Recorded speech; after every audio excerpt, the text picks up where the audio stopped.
Good evening, all my dear students. Myself Manish Saxena. Welcome to my YouTube channel Excellent Mathematics Point.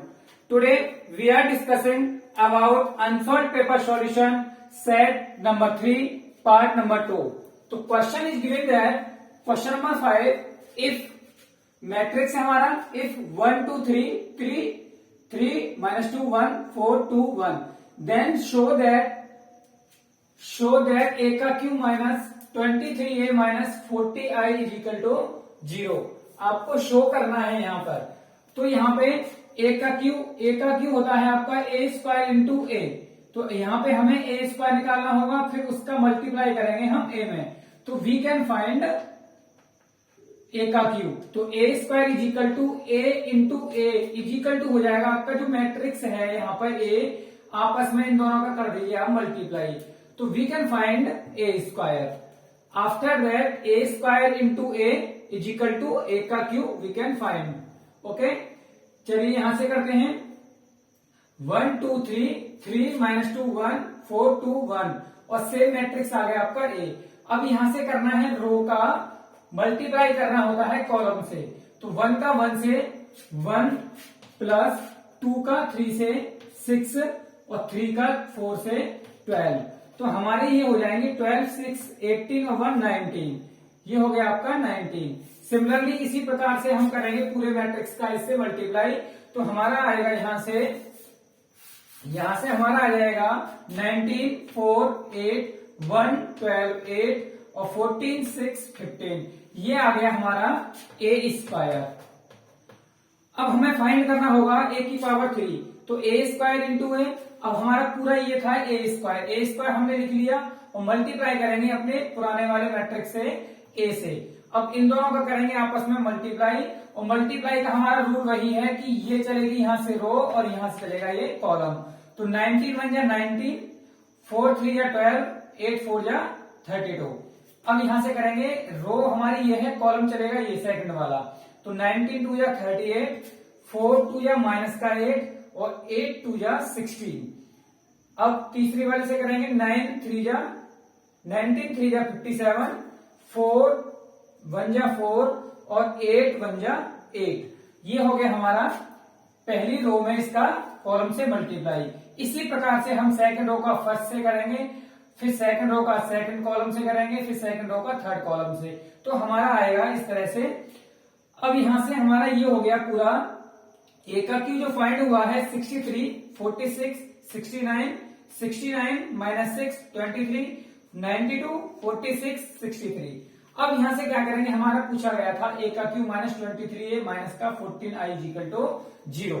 अब यहां से a का cube minus 23a minus का 14i, अब 14i यहाँ पे क्या करेंगे, आपका a का क्यू ये पूरा फाइंड किया था अभी हमने यहाँ से, माइनस का 23 के बाद में हमारा है a, तो a हमारा मैट्रिक्स पूरा a आ गया 1 2 3 3 माइनस 2 1 4 2 1।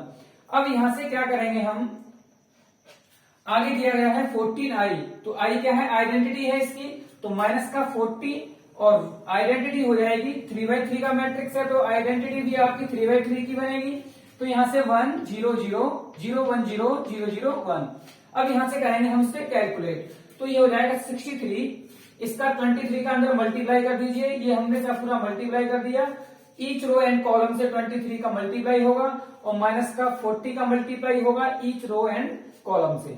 अब यहाँ पे क्या करेंगे, इसको करेंगे कैलकुलेट, तो 63 माइनस 23 माइनस 40, तो ये क्या हो जाएगा 40 और 23, ये हो गया 63 और ये मिल जाएगा हमें 0।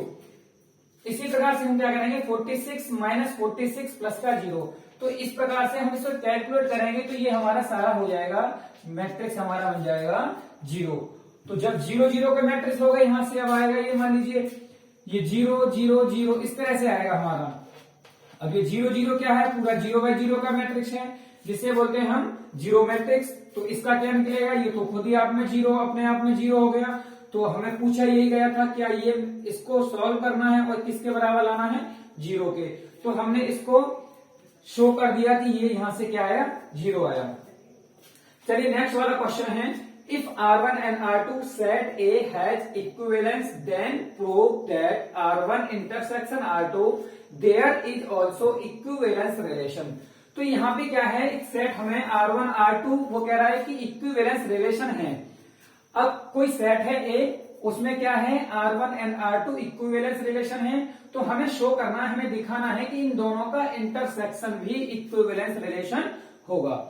तो यहां से ऐसा करेंगे, यहाँ पे हम R1 के लिख लेते हैं, यहाँ पे R2 के लिख लेते हैं। और ये क्या है, R1 R2 सेट ए में इक्विवेलेंस है। कोई भी सेट है ए, उसमें इक्विवेलेंस है। तो हमें इसके लिए इक्विवेलेंस दिखाने के लिए हमारी 3 प्रॉपर्टी हमें क्लियर होनी चाहिए कि 3 प्रॉपर्टी हमारी इस पे फॉलो कर रही है या नहीं। अगर 3 प्रॉपर्टी फॉलो नहीं कर रही है तो this is not equivalence relation. अगर 3 प्रॉपर्टी हमारी ये तीनों फॉलो हो रही है यहाँ पे, तो this is equivalence relation. Now reflexive relation, सबसे पहला है हमारा रिफ्लेक्सिव रिलेशन, स्वतुल्य संबंध। तो ये यहाँ पे होता है स्वतुल्य संबंध। रिफ्लेक्सिव रिलेशन में क्या होता है, A, बिलोंग्स टू R। अब यहाँ पे क्या है, R1 है तो हमने R1 ले लिया, तो A, बिलोंग्स टू R1। अब सिमेट्रिक में रिलेशन में क्या होता है, A, बिलोंग्स टू R, तो यहाँ पे बिलोंग्स टू R1। और तो इसका अपोजिट रिवर्स में B, is also belongs to R1। अगर इस तरह से है तो हमारा क्या हो गया, सिमेट्रिक रिलेशन है। और ये हमारा होगा क्योंकि वो उसमें क्वेश्चन ये कह रहा है कि R1 इक्विवेलेंस रिलेशन है, तो यहाँ पे ये क्या हो जाएगा, ये भी आपका सिमेट्रिक रिलेशन बन जाएगा और ये इस चीज को फॉलो करेगा। तीसरा होता है ट्रांजिटिव रिलेशन, और ट्रांजिटिव में क्या है, A, B is belongs to R1 and B, C is belongs to R1, तो also A, C is belongs to R1। तो ये हुआ होगा तभी तो हमारा इक्विवेलेंस आया होगा R1। तो यहां से ये हमने R1 के लिए कर लिया। सिमिलरली इसी प्रकार से हम क्या करेंगे, R2 के लिए करेंगे। A, is belongs to R2, A, B is belongs to R2 and B, is belongs to R2। अब यहाँ पे ट्रांजिटिव के लिए करेंगे, तो यहां से क्या हो जाएगा हमारा A, B is belongs to R2। अब यहां से तो B, C and B, C is belongs to R2, तो also A, C is belongs to R2। अब यहाँ पे जब हमने दोनों शो कर लिया कि ये तीनों रिफ्लेक्सिव भी होगा, सिमेट्रिक भी होगा, ट्रांजिटिव भी होगा, तो अब ये हो गया R1 and R2 is equivalence relation.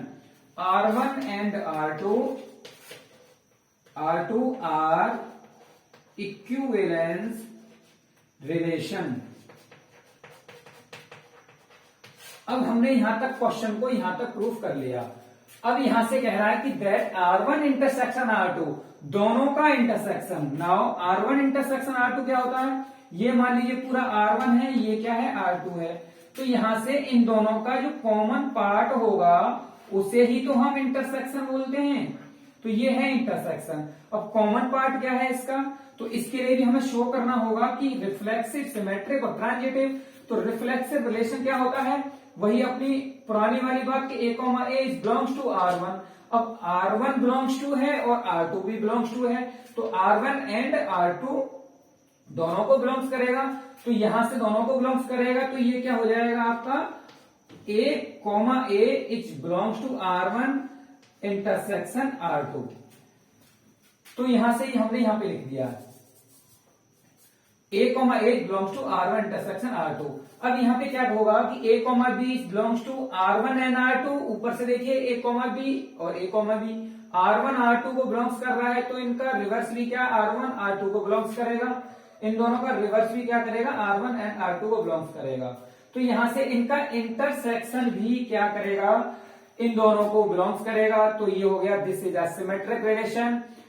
तो आपका रिफ्लेक्सिव हो गया, सिमेट्रिक हो गया। अब ट्रांजिटिव रिलेशन, ट्रांजिटिव रिलेशन है A, B belongs to R1 and R2, तो B, C and B, C belongs to R1 and R2, तो इनके इंटरसेक्शन को बिलोंग करेगा।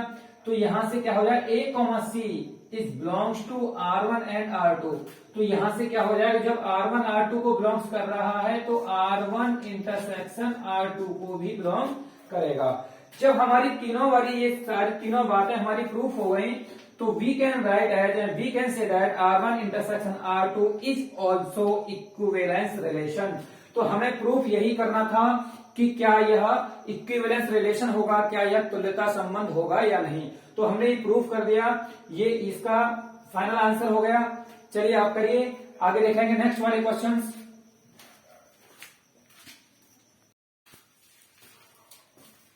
चलिए guys, next question is given that cos y is equal to x cos a plus y and cos alpha is not equal 1, then prove that dy upon dx is equal to cos square a plus y upon sin a।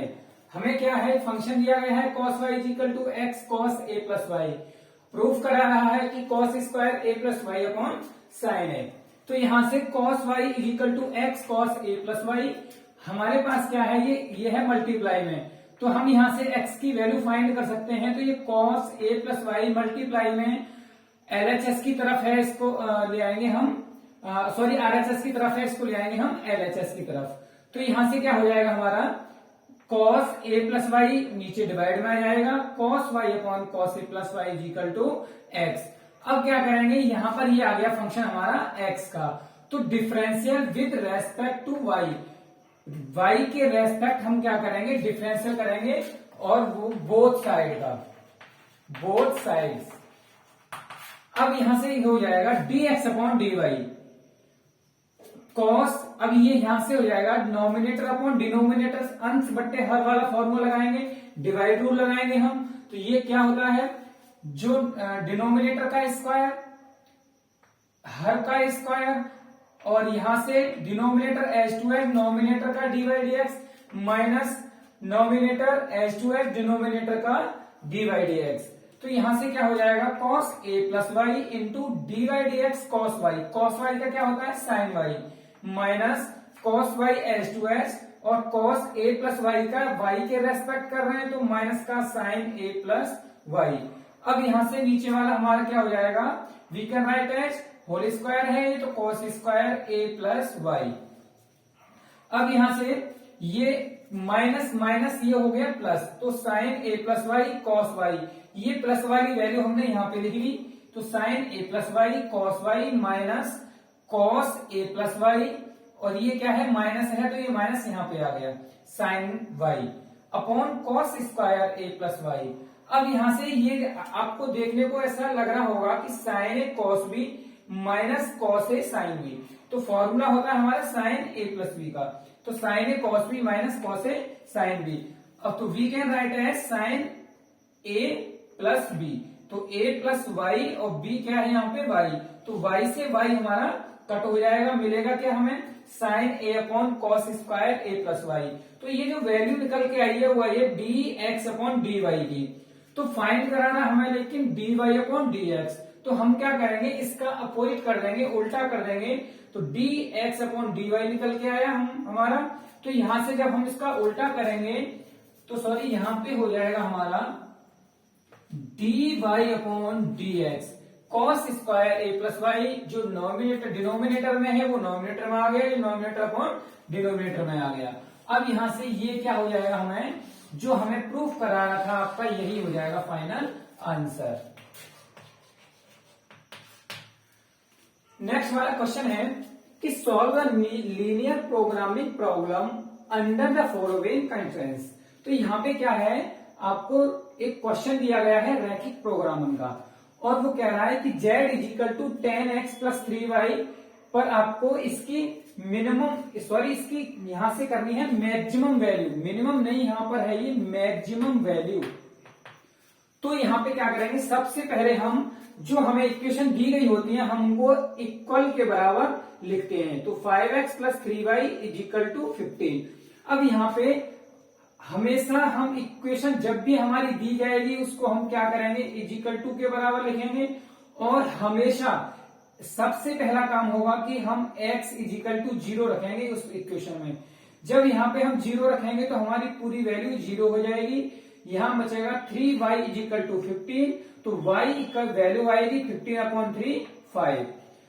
अब दूसरी वाली बात है कि y की जगह 0 रखेंगे, तो यहां से x की value 5x is equal to 15, तो x इज इक्वल टू 3। तो पॉइंट हमारे मिल गए यहां से 0,5 और 3,0।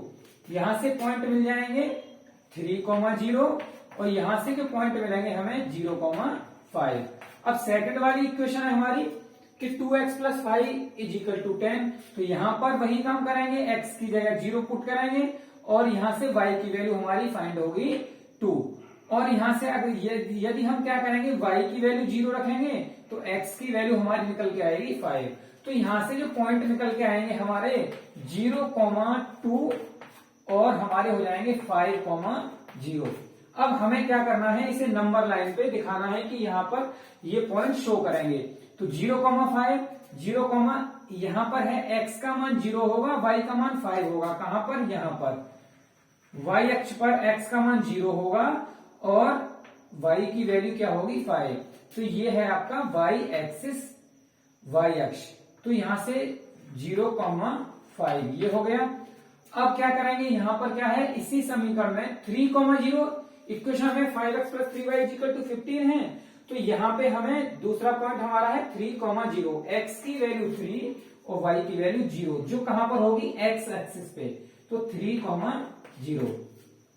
अब इन दोनों पॉइंट्स को मैच करते हुए हम क्या खींचेंगे, यहां पे एक लाइन खींच देंगे। ये यहां पे हो गया आपका ये वाला पॉइंट 5। अब यहां से तो ये किसकी इक्वेशन होगी हमारी, ये लाइन हो गई सॉरी हमारी 5x प्लस 3y की, 5x प्लस 3y की लाइन हो गई।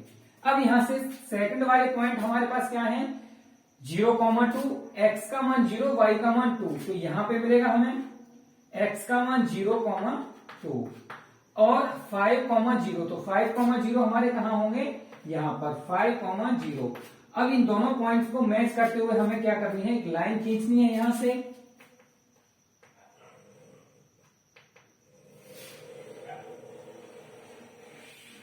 और हमारी ये हो जाएगी इक्वेशन 2x प्लस 5y, ये हो जाएगी 2x plus 5y is equal to 10 वाली इक्वेशन। अब यहां से क्या करेंगे हम, हमारा ये पॉइंट मिला यहां पे इंटरसेक्टिंग पॉइंट, जिसे हम लिख लेंगे P। ये हमारा इंटरसेक्टिंग पॉइंट मिला। अब यहां से क्या करेंगे, हमें देखेंगे कि इसका जो एरिया जो आएगा, इसका जो क्षेत्र आएगा वो कहां पर होगा, कौन से इसमें पार्ट आएगा उसका। अब यहां पे सबसे पहले हम क्या करेंगे, 5x प्लस 3y, x और y की जगह 0 पुट करेंगे इसमें इक्वेशन में हम। तो ये 0 हो गया, ये 0 हो गया और 0 इज ग्रेटर देन 15। तो राइट है या रॉन्ग है, तो ये हो गया हमारा राइट स्टेटमेंट। राइट हो गया तो हमारा क्या यहां पर ये ओरिजिन की तरफ यहां पर इसका एरिया होगा। अगर हमारा यहां से रॉन्ग स्टेटमेंट होता तो हमारा क्या होता, बाहर की तरफ आउटसाइड की तरफ इसका पार्ट बनता, एरिया यहां पे जो भी इसका होता। अब यहां पे क्या करेंगे, अब इस वाली इक्वेशन में रख के देखेंगे 2x प्लस 5y, ये यहां पे स्टेटमेंट ट्रू होता है या नहीं। तो x की जगह पुट करेंगे 0, y की जगह पुट करेंगे तो 0 प्लस 0 0, 0 से is greater than 10 and equal 10। तो ग्रेटर है, सही बात है। तो यहाँ पे क्या है, राइट स्टेटमेंट है, ट्रू है। तो ये भी क्या करेगा, ओरिजिन की तरफ क्या करेगा, अपना मूव करेगा इधर की तरफ, ये इसका एरिया होगा। तो इन दोनों में कॉमन पार्ट कौन सा मिल रहा है, हमें कॉमन पार्ट मिल रहा है हमारा ये वाला पार्ट। तो इसका ये इसका क्या हो गया, एरिया हो गया, ये पार्ट इसका हो गया यहां से। अब इसमें क्या कह रहा है, ये जो एरिया ये पार्ट जो आया है यहाँ पे, इस पर हमारे पॉइंट एक तो यहां पे मिला 0,0, ये ओरिजिन है, यहाँ पे एक पॉइंट हमारा ये मिला जो है हमारा 3,0 और ये पॉइंट हमें यहाँ पे फाइंड करना है, हमारे पास है नहीं। एक पॉइंट हमारे पास ये है 0,2। तो यहां से इस वाले पॉइंट को हम सॉल्व करेंगे, निकालेंगे कि ये पॉइंट क्या आएगा। तो इंटरसेक्टिंग पॉइंट इस लाइन का और इस लाइन का, तो दोनों लाइन को हम क्या इक्वेशन को दोनों को सॉल्व करेंगे और यहां से फाइंड करेंगे x और y की वैल्यू। तो हमने दोनों इक्वेशन को लिख लिया। अब इन दोनों इक्वेशन को सबसे पहले क्या करेंगे, हम यहां पर इक्वल बनाएंगे, तभी तो ये आपस में कटेगा। तो यहां से क्या करेंगे, 2 का मल्टीप्लाई यहां पे कर देंगे और 5 का मल्टीप्लाई इस वाली इक्वेशन में कर देंगे। तो ये हो जाएगा 5 2 या 10x और 5 2 या 10x। तो ये कट जाएगा यहां से और ये क्या हो जाएगा, इसको हम सब्ट्रैक्ट करेंगे तो माइनस का हो गया, ये प्लस का है तो ये माइनस का हो गया, ये प्लस का है तो ये माइनस का हो गया। अब यहां से जब 2 का मल्टीप्लाई 3 से करेंगे तो 3 2 या 6y, ये हो गया 6y। अब यहां से 5 5 जा 20y, अब 20y माइनस का, 6y हो गया प्लस का, तो 20 में से 6 जाएगा तो माइनस का 19y मिलेगा हमें। अब यहां से 10 5 या 50 हो गया, और 15 2 या 30 हो गया, 30 प्लस के हैं 50 माइनस के हैं, तो 50 में से 30 जाएंगे तो माइनस के 20 मिलेगा, माइनस से माइनस हमारा कट गया। तो y की वैल्यू जो फाइंड आएगी 20/19, ये हमारी आ गई y की वैल्यू। जब y की वैल्यू हम इक्वेशन 1 या इक्वेशन 2 किसी में रखेंगे, 1 यहाँ पे आप इसको मान लीजिए, 2 यहाँ पे आप इसको मान लीजिए, 1 और 2 किसी में भी आप रख देंगे तो x की वैल्यू जो निकल के आएगी हमारी आएगी 45/19। तो ये हमारा जो पॉइंट होगा, ये हमारा पॉइंट निकल के आएगा 45/19, 20/19। यहां से ये हो गया हमारा ये वाला पॉइंट। अब यहां से हमें ये पॉइंट निकालना था। अब देखना है कि हमारी वैल्यू जो होती है इसमें से किस पॉइंट पे मैक्सिमम वैल्यू देता है। तो z देता है, z = 10x + 3y। यहां से पॉइंट्स हैं दोनों हमारे, यहाँ पे वैल्यू लिखेंगे तो पॉइंट सबसे पहले 0 0, यहाँ पे 3, 0, 45/19, 20/19, और यहाँ हो जाएगा 0,2। तो यहां से वैल्यू पुट करेंगे, x और y की वैल्यू सारी हैं, तो x की जगह रिप्लेस करेंगे हम 0 से, और यहाँ y भी रिप्लेस होगा 0 से, तो z की वैल्यू क्या आएगी हमारी 0।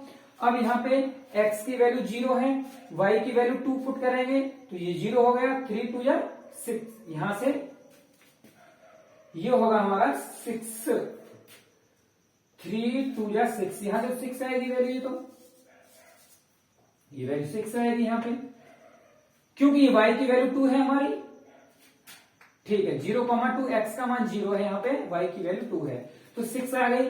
अब 14/19, 20/19, तो यहां से करेंगे 10x, x रिप्लेस y 45/19, तो एंड y रिप्लेस y 20/19। तो हमने वैल्यू इस पूरी इक्वेशन में यहाँ पुट कर दिया। अब 45 10 जा होगा 450, और यहां से हो जाएगा 3 × 20, 23 जा 60/90। तो ये इन दोनों को सॉल्यूशन करेंगे तो हमारा आ जाएगा 510/19, और इसको हम डिवाइड देंगे इसका तो आएगा 26.84। और हमें देखना है 3,0 पर भी हमारा ये क्या कौन सा पॉइंट है, एक पॉइंट रहेगा 3,0 ये वाला। तो यहाँ पे x की वैल्यू 3 रखेंगे, y की वैल्यू 0, तो यहाँ पे ये तो 0 हो गया, x की वैल्यू 3 रखेंगे तो 3 10 या 30, तो यहाँ आएगा 30। अब देखना है ये 0 है, ये 6 है, ये 26.84, अब यहां से और ये 30, तो मैक्सिमम वैल्यू कहां दे रहा है हमें 3,0 पर, ये हमें दे रहा है मैक्सिमम वैल्यू। तो हमें फाइंड कराया था कि z कहां पे मैक्सिमम है, ये 3,0 पे मैक्सिमम होगा, और वैल्यू कितनी आएगी इसकी 30। तो ये क्या हो गया इसका फाइनल आंसर। चलिए आगे इसको अच्छे से कर लीजिए, नेक्स्ट वाले क्वेश्चंस देखेंगे हम।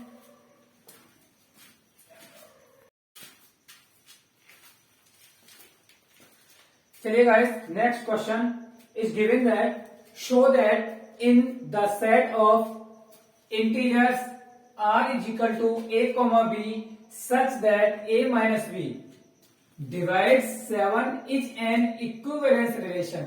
हमें एक रिलेशन दे रहा है a, b, और इसमें क्या है a - b।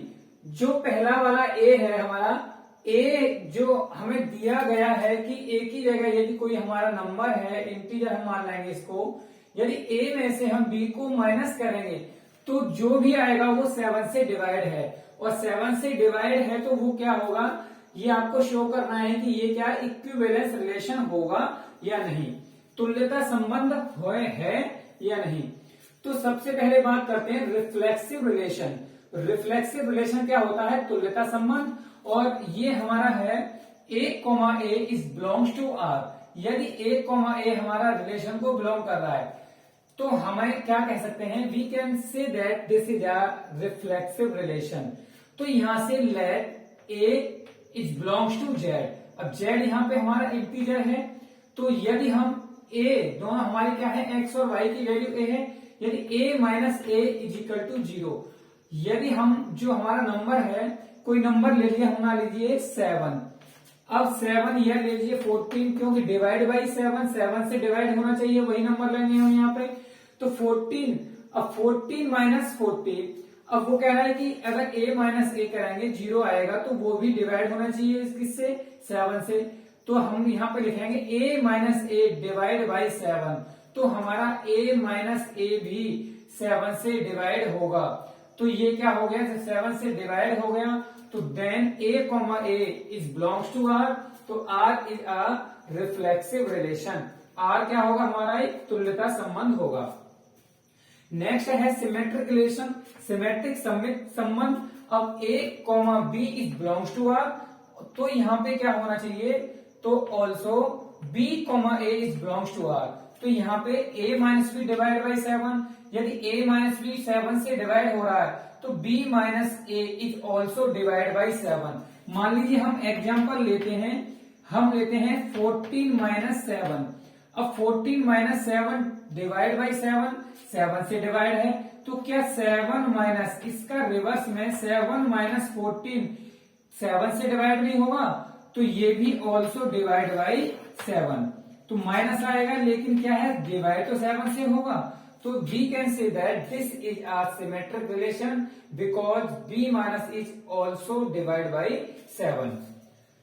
तीसरी वाली बात आती है कि ट्रांजिटिव रिलेशन होना चाहिए, संक्रामक संबंध होना चाहिए। तो हमारी इसकी क्या प्रॉपर्टी थी कि a comma B is belongs to r and b comma C is belongs to r, तो also a comma C is belongs to r, a comma C भी क्या होना चाहिए, हमारा रिलेशन को बिलोंग करना चाहिए।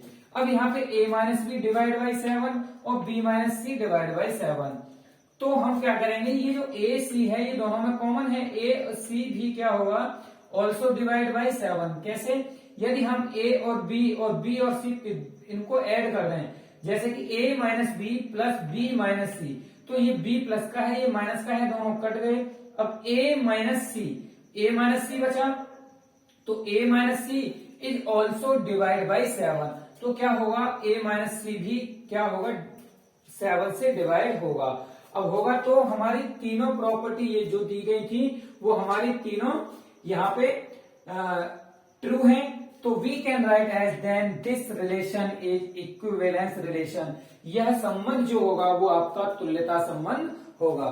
चलिए नेक्स्ट वाला क्वेश्चन है, prove that a vector plus b vector, और यहाँ पे है b vector plus c vector, और इनका है cross product c vector plus a vector. हमें प्रूफ करना है two vector a dot vector b dot vector c।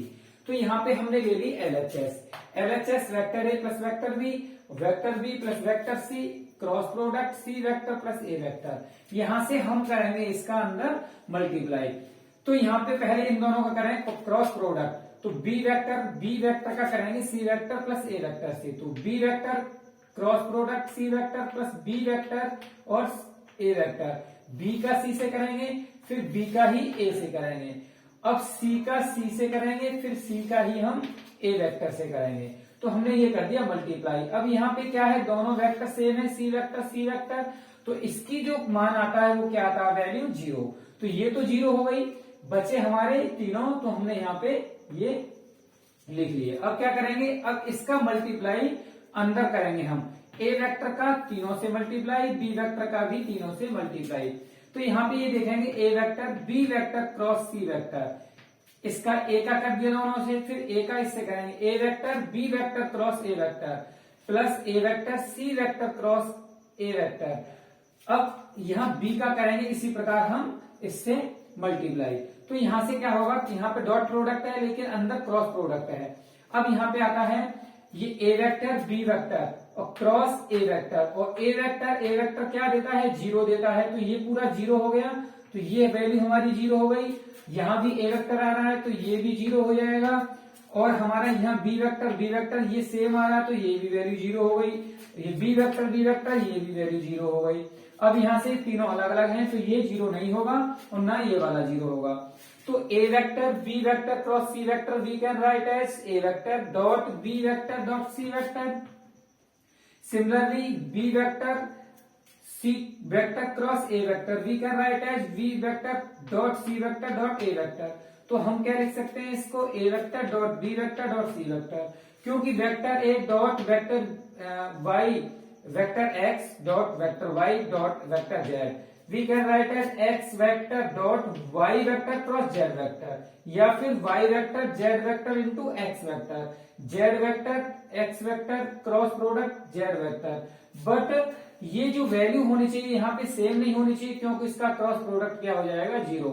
तो यहां से दोनों को ऐड करेंगे तो हमारा आएगा 2 vector a, vector b, vector c. और हमें क्या करना था, यही प्रूफ करना था. तो this is the final answer of this question. चलिए नेक्स्ट क्वेश्चन देखेंगे आगे.